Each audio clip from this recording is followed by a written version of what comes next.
That man right there, he just ran past me and said a hearty good morning and a big smile on his face. Big smile on his face. Real nice guy. He initiated. I didn't say it first. He did first. Now, that experience is in contrast, sharp contrast, to what we usually experience in Japan, which is this.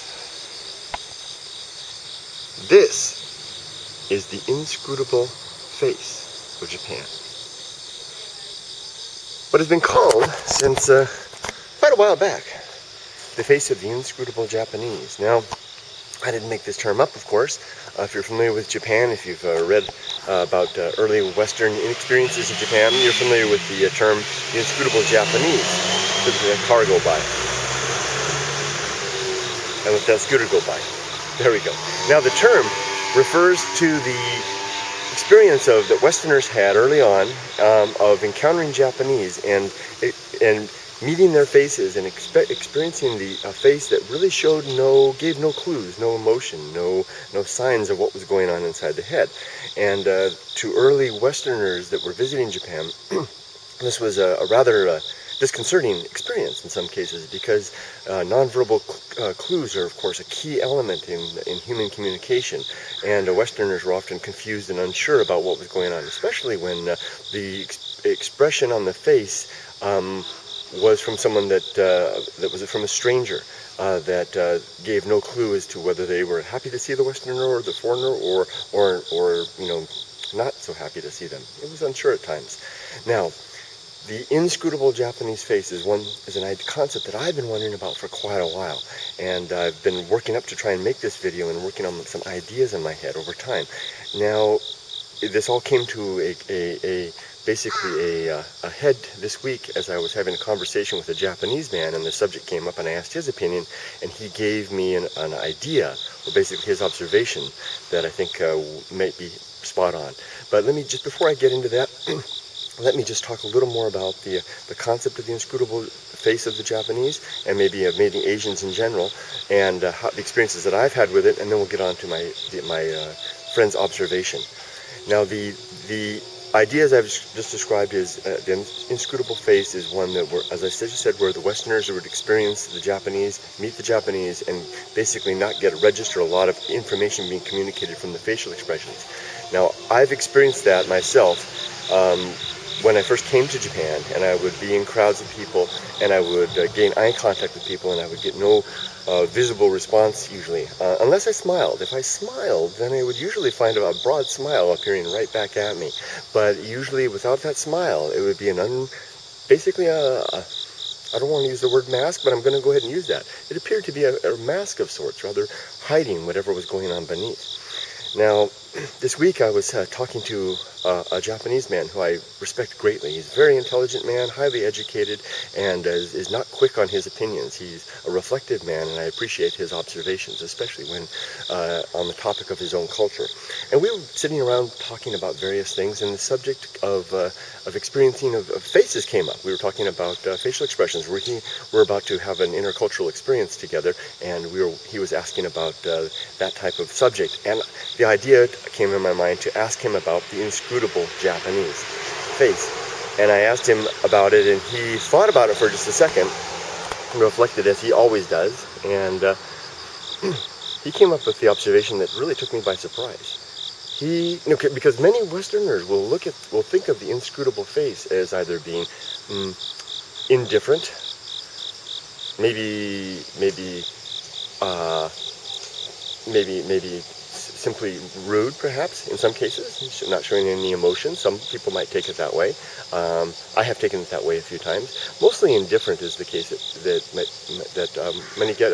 Some people maybe feel that they don't get any emotions from it, and they may be disconcerted by the fact that they're not getting anything, and maybe a little off guard and uneasy. I'm struggling to get the emotion that comes out, but it's not always a comfortable feeling when you see that. So I asked my friend about this, and the word that he finally emerged with was polite.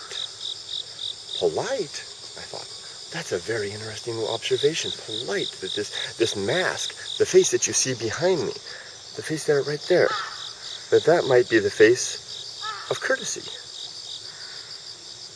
Now, my friend was called away immediately at that time, and we weren't able to carry on our conversation, so I was left to my own devices. And I've been thinking about it. Now I want to share with you my further thoughts on the matter, and throw it out to you guys for your criticism and for any other information you might want to add along. Now, the idea of it being polite. Now, well, how could this be polite? How could a mask-like face be polite?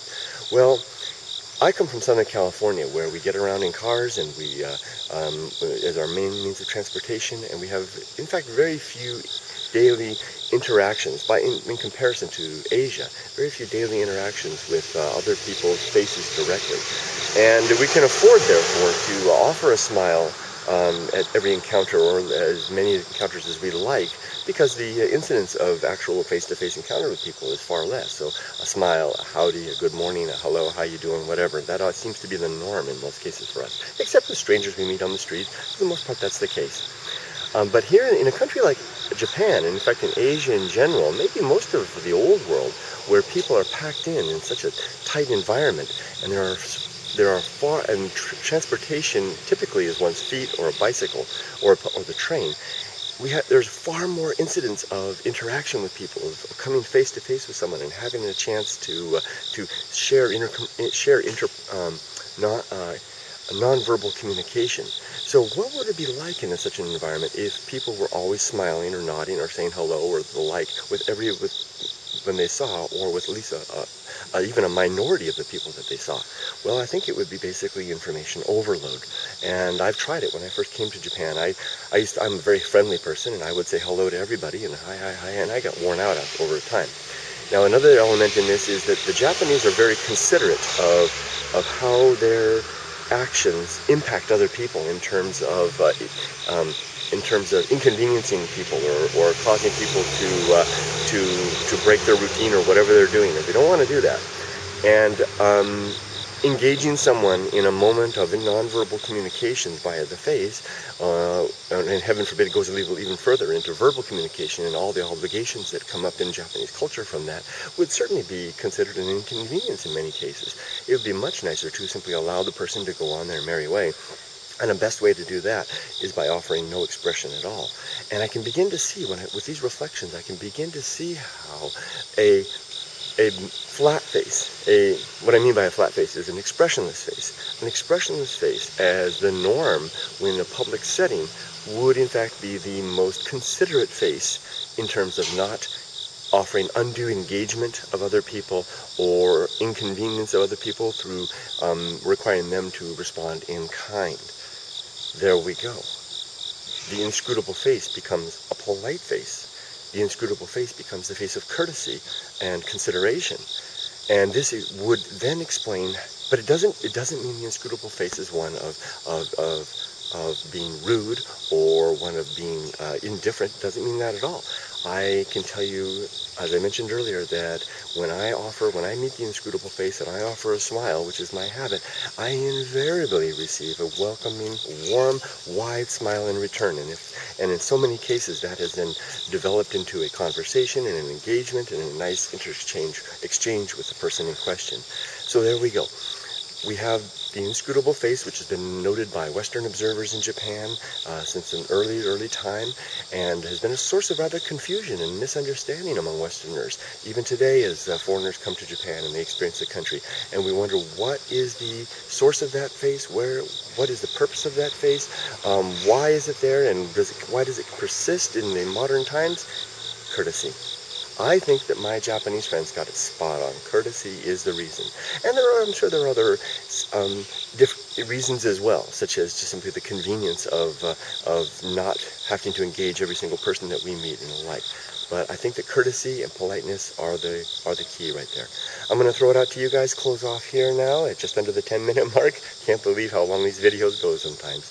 And I'm going to head on downtown and make my return trip back home. You guys have a great day, and when you meet somebody, give them a smile. And if they're not smiling back at you when you see them, hey, it may not be that they don't, if they're Japanese, it may not be that they're not friendly, it's just that they're being polite.